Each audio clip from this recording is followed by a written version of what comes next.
Well, as the temperatures drop, Greenville Utilities Commission is sharing how residents can prepare for the weather. Now, GUC says it's important to have your phone charged with access to emergency numbers. Access to electricity can also be a concern. So to conserve energy, GUC says you should turn down your thermostat 3 to 5 degrees lower than normal and wear warmer clothes around the house. Now, this can save a little drain on your system as well as some money during the storm. GUC says they are also preparing on their end, so they're ready to keep people warm and safe.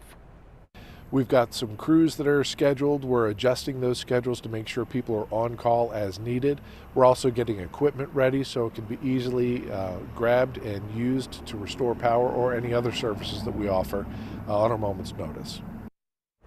GUC trims branches around electric poles all year to lower the chances of a branch falling on the lines. However, GUC says if you do see a fallen line on a car or from a branch, do not touch it. Call them or any other emergency service as soon as